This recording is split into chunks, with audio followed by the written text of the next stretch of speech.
Xin chào các bạn. Trong video này tôi sẽ hướng dẫn cho bạn cách cố định ô trong Excel.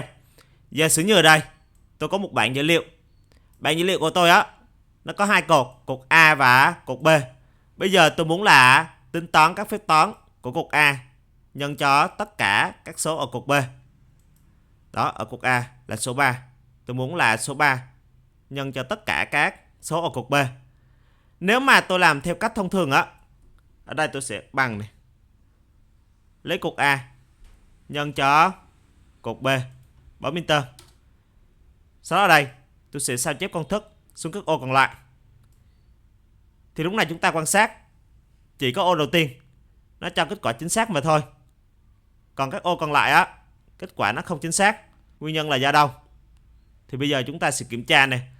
Ở ô đầu tiên đó, chúng ta sẽ lấy địa chỉ của ô J9, tức là ô đầu tiên của cột A nhân cho K9, ô đầu tiên của cột B.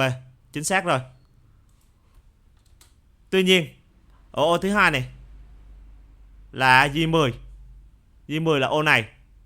Chúng ta nhân cho K10, tức là ô này. Thì ở ô J10 nó không chứa giá trị gì hết. Nó nhân cho số 2 thì nó sẽ trả về 0. Đó. Mà ở đây tôi lại muốn là số 3 nhân cho số 2, nó ra kết quả 6 mới là chính xác. Thì để làm được bài toán này các bạn chúng ta phải cố định ô. Tất cả các giá trị ở cột B chỉ nhân cho giá trị ở ô có địa chỉ là J9 mà thôi. Thì chúng ta sẽ cố định ô này lại. Thì cách cố định ô thì các bạn chúng ta sẽ làm như sau này. Bây giờ tôi sẽ thiết lập công thức lại nha. Ở đây tôi sẽ bằng, chọn vào cột A này. Bây giờ tôi muốn là cố định ô đầu tiên của cột A lại. Thì tôi sẽ bấm phím F4 trên bàn phím. Đó, bạn thấy không? Trước chỉ số cột và chỉ số dòng nó đều có dấu đô la, chứng tỏ là ô này nó đã được cố định lại rồi. Bây giờ tôi sẽ nhân cho ô đầu tiên của cột B, bấm Enter. Sau đó ở đây tôi sẽ sao chép công thức xuống các ô còn lại.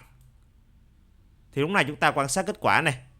3 x 1 bằng 3, 3 x 2 bằng 6, 3 x 3 bằng 9, 4 12. Đó, chính xác rồi. Đó, nguyên nhân là ở đây tất cả các ô ở cột B nó đều nhân cho ô địa chỉ là J9. Đó, bởi vì tôi đã cố định lại rồi.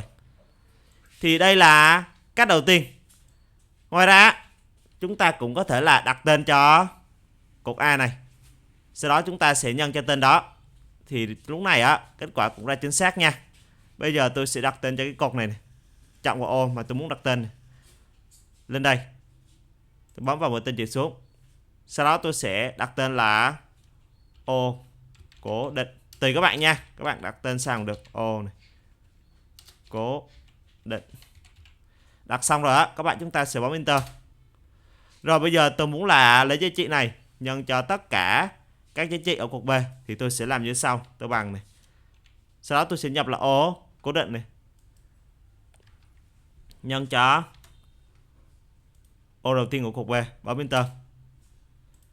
Sau đó ở đây tôi sẽ kéo xuống các ô còn lại.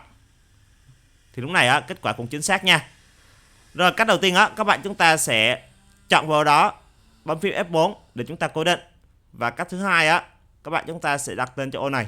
Thì lúc này tất cả các giá trị ở cột B nó sẽ nhân cho mỗi ô địa chỉ này mà thôi. Đó, như vậy là trong video rồi tôi vừa hướng dẫn cho bạn cách cố định ô trong Excel. Nếu thấy video hay, hữu ích thì bạn hãy đăng ký kênh và chia sẻ cho nhiều người khác cùng xem. Cảm ơn bạn đã theo dõi.